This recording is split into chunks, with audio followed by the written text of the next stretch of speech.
အားလုံးမင်္ဂလာပါဒီနေ့ဗီဒီယိုလေးကတော့ Bright to Performance ကောင်းတဲ့ 4Gen 2 SoC နဲ့ထပ်မံထွက်ရှိလာတဲ့ Redmi 12 5G လေးကို unboxing လုပ်ပြီးတော့အတူတူကြည့်မှာဖြစ်ပါတယ် Redmi 12 5G ပါ Red 8256GB ကို 4,990,000 နဲ့ဝယ်ယူရရှိနိုင်မှာဖြစ်ပါတယ်ဖောက်ကြည့်အောင်ပါ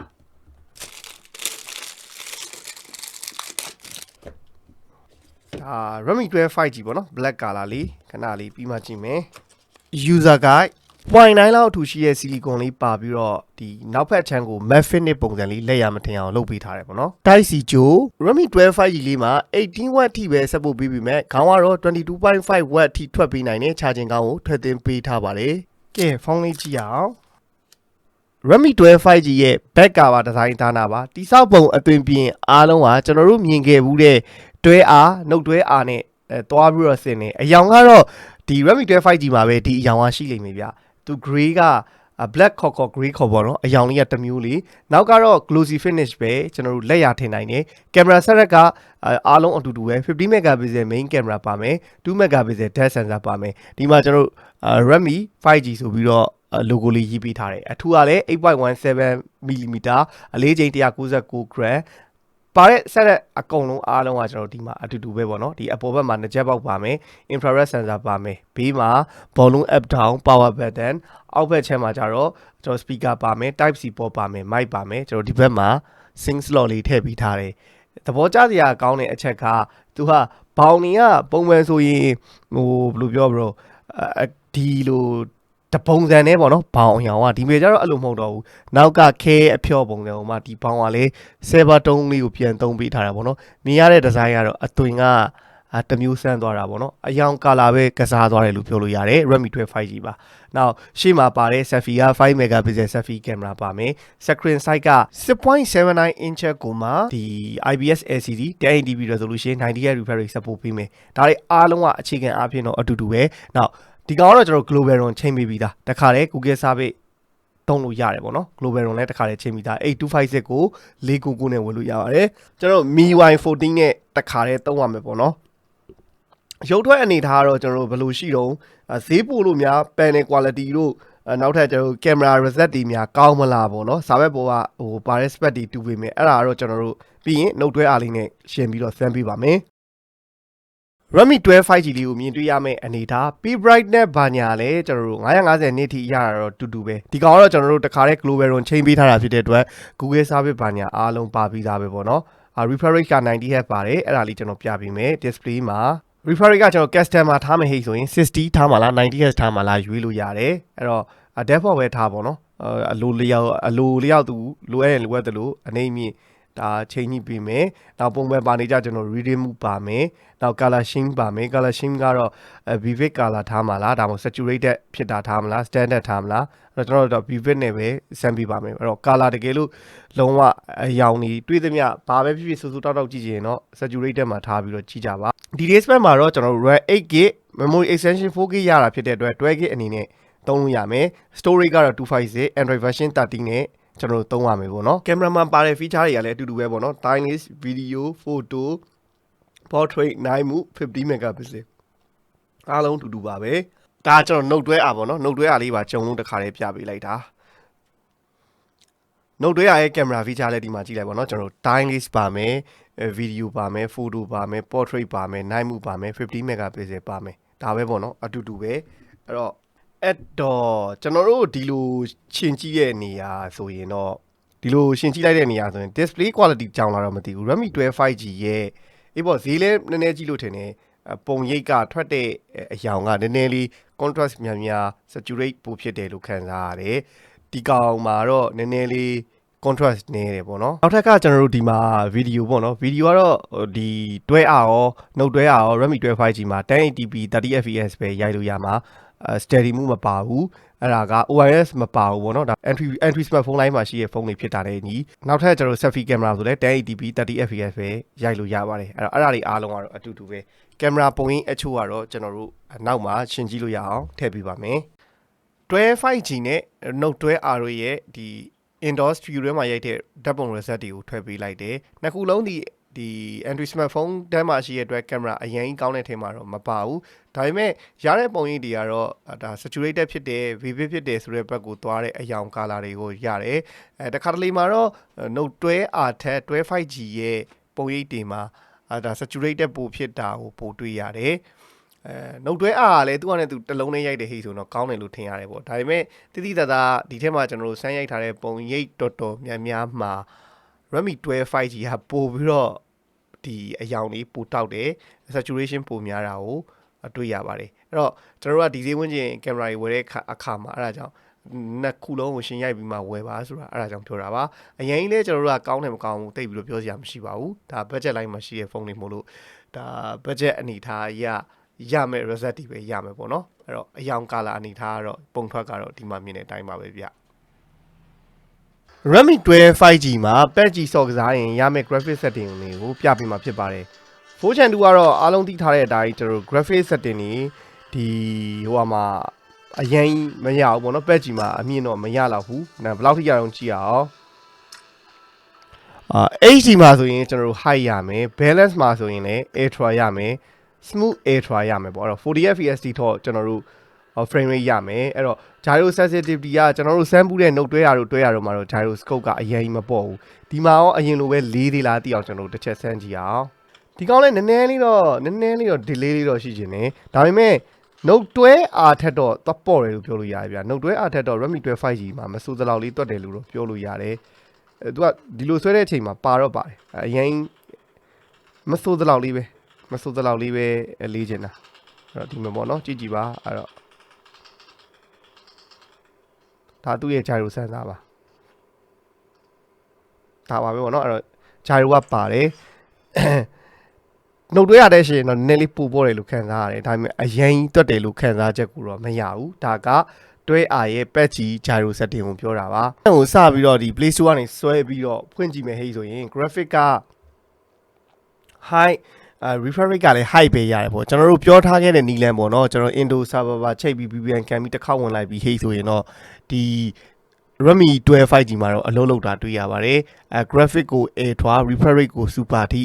ပွင့်သွားတယ်ပေါ့နော်အဲ့တော့တကယ်လို့ဟိုကိုက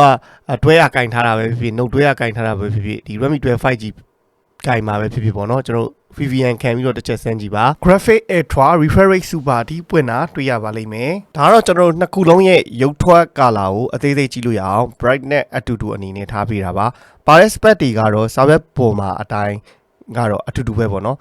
1080p resolution နဲ့နှစ်ခုလုံးကိုကျွန်တော်တို့ကြည့်ရမယ် P brightness ဆိုလဲ950နဲ့အထိရတာအားလုံးအတူတူပဲ90 Hz refresh rate ပါတယ် IPS LCD ကိုပဲသုံးထားတယ်အပြင်မှာကျွန်တော်တို့တေချာကြည့်တဲ့အနေထားမှာကျတော့နည်းနည်းလေး contrast ပိုများတယ်လို့ခံစားရတာကကျတော့ဒီ Redmi 12 5G ဈေးကြီးတဲ့ကောင်ပန်းတွေမှာနည်းနည်းလေး contrast ပိုရတယ်လို့ခံစားရတယ်ကျန်တာ collaboration ပိုင်းကတော့အတူတူပဲဒါပေမဲ့နှုတ်တွဲအားမှာကျတော့နည်းနည်းလေးအယောင်တွေကိုပြတဲ့အချိန်မှာဖွေးလေးပိုဖြစ်တယ်ပေါ့နော်တေချာဂယူးဆိုင်ကြည့်တဲ့အချိန်မှာဆိုရင်ဟိုမသိပုံမှန် end user အနေနဲ့ကတော့ဟို Redmi 12 5G ပဲဝယ်နှုတ်တွဲအားပဲဝယ်အရင်တိတာတဲ့ခံစားချက်တော့ရမှာမဟုတ်ဘူးရှင်ကြည့်မှဒီနှစ်ခုရဲ့ကွာခြားချက်ကတိတာတာပါအဲ့တော့အယောင်အနေထားကတော့သေးသေးကျွန်တော်တို့ဆက်ကြည့်လိုက်ပါဗျ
display ရဲ့ quality အနေနဲ့ကတော့အားလုံးမြင်တွေ့ခဲ့တဲ့အတိုင်းပဲ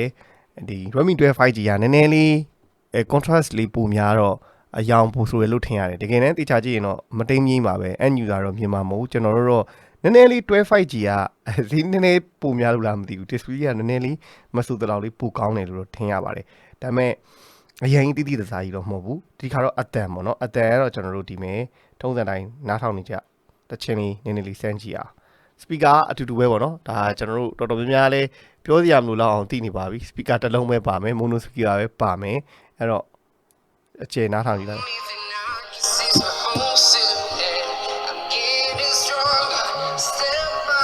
ဆောင်းမီတာလေးနဲ့တိုင်းကြည့်လိုက်မယ်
နှစ်ခုလုံးရဲ့အတန်ထွက်ကလည်းကျွန်တော်တို့မတိမ်မင်းရတာပဲတွေ့ရတယ်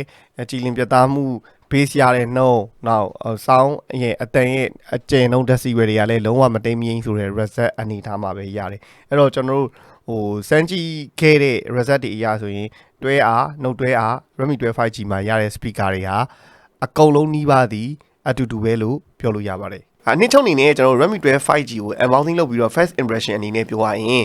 ဒီစောက်ပုံ build quality price specification တွေကအားလုံးခြုံကြည့်မယ်ဟေးဆိုရင်တော့တွဲအားနှုတ်တွဲအားတို့နဲ့အတူတူနီးပါပဲလို့ပြောလို့ရတယ် Redmi 12 5G ရဲ့အားသာတဲ့ချက်တစ်ခုအနေနဲ့က NFC feature ပါဝင်လာတာပါ NFC feature ပါဝင်လာတာဖြစ်တဲ့အတွက်ကျွန်တော်တို့ဒါ mobile wallet ပေးချေမှုတွေဒါမှမဟုတ် NFC feature ပါတဲ့ဖုန်းနှလုံးချင်းကြောချင်းကပ်ပြီးတော့ကျွန်တော်တို့ဒီလိပ်စာကပ်ပါညာကူးလို့ရတဲ့ feature တွေက NFC feature ပါတဲ့အတွက်တက်ထက်စရာမလိုဘဲနဲ့သုံးလို့ရတယ် SOC ဘိုင်းအနေနဲ့ကတော့ 4 Gen 2သုံးထားတာဖြစ်တဲ့အတွက်အားလုံးဒီ performance ဒီအနေထားပဲရမှာ display မှာတော့မဆိုးသလောက်လေး Redmi 12 5G ရဲ့ panel ကနည်းနည်းလေး contrast ပိုများတာဖြစ်တဲ့အတွက်ပို့ပြီးတော့ရုပ်ထွက်ကောင်းတယ်လို့ထင်ရတယ်ဒါကတော့ရှင်ကြီးမှတီမှာတခုချင်းစီဆိုရင်တော့သူကလည်းသူအတွဲနှုတ်တွဲအားလည်းရုပ်ထွက်ကောင်းလို့ Redmi 12 5G ကလည်းရုပ်ထွက်ကောင်းတယ်ဆိုတဲ့အနေအထားမှာရှိရပေါ့နော်ဒီ entry smartphone ဈေးကွက်ထဲမှာဒီ panel 1080p ရတာချင်းတူပြီးမဲ့နောက် refresh rate 90 ရတာလည်းအတူတူပဲ speaker ကတော့ဘယ်ဖုန်းပဲဝယ်ပေါ့နော်တွဲအားပဲဝယ်နှုတ်တွဲအားပဲဝယ် Redmi 12 5G ပဲဝယ်ဒီအတန် quality result ကိုခံစားရမယ်ဘက်ထရီကတော့အကုန်လုံး 9000 mAh 18W တွေပဲဆက်ပို့ပေးတယ်ပုံရိပ်တွေကိုကျွန်တော်ရှင်းရိုက်တဲ့အနေအထားတစ်ခုမှာလည်း Redmi 12 5G မှာ saturated ပိုဖြစ်တဲ့ပုံတွေကိုပိုရတယ်ဒါပေမဲ့ပို့ပြီးတော့ actually အပြင်ဘက်နဲ့နှီးစပ်တာတော့ Redmi နှုတ်တွဲအား 5G ရဲ့ပုံထွက်တွေကတစ်ခါလေးမှာအပြင်မှာမြင်ရတဲ့ရုပ်ထွက်တွေနဲ့ပို့ပြီးတော့နှီးစပ်တယ်ဒါပေမဲ့ကိုကပို့ပြီးတော့ contrast များပြီး saturated ဖြစ်တဲ့အားလိုချင်တဲ့ဟေးဆိုတော့ 12 5G ရဲ့ camera ဟာနည်းနည်းလေးပူတာတာကို တွေ့ရပါတယ်အဲ့တော့ကျွန်တော်တို့အနေနဲ့ကဒီ Redmi တွဲ R ပဲဝယ်ချင်တာပဲဖြစ်ဖြစ် Note တွဲ R ပဲဝယ်ချင်တာပဲဖြစ် Redmi တွဲ 5G ဝယ်ချင်တာပဲဖြစ်ဖြစ်ကျွန်တော်ပြောသွားတဲ့ဒါလေးကိုနားထောင်လိုက်ပြီးဆိုတော့အနည်းချုပ်အနေနဲ့သိလိမ့်မယ်အရင်ကြီးမများတဲ့သူတွဲဆိုရင်တွဲ R နဲ့နေကိုအဆင်ပြေတယ်တကယ်လို့ကိုကRAM အများကြီးပေါ့နော်8256လောက် version မှာကိုင်ချင်တဲ့ဟိတ်ဆိုရင် Redmi တွဲ 5G အထိဝယ်ပါ Note တွဲ R တွေကတော့ 6128GB မှာအခုမှ3,900,000 3,600,000 ကျော်ပဲရှိတာဖြစ်တဲ့အတွက် Note တွဲ R နဲ့တင်လေNFC feature မပါလွယ်ပြီးဒီကောင်တွဲ 5G တိတက်စရာမလိုတွဲ 5G ကတော့ဈေးများတာဖြစ်တဲ့နဲ့အညီအပန်နဲ့ quality လေးနည်းနည်းပိုကောင်းပြီးတော့ဈေးကွက်ထဲမှာလည်းဝယ်လို့ရနေပြီ global run လည်းတခါတည်းချိန်ပြီးတော့သုံးလို့ရနေပြီလို့ပြောရင်းနဲ့ကျွန်တော်ဒီနေ့ဗီဒီယိုလေးကိုဒီမှာတင်အဆုံးသတ်ပါမယ်အားလုံးဘိုင်ဘိုင်ပါခင်ဗျာ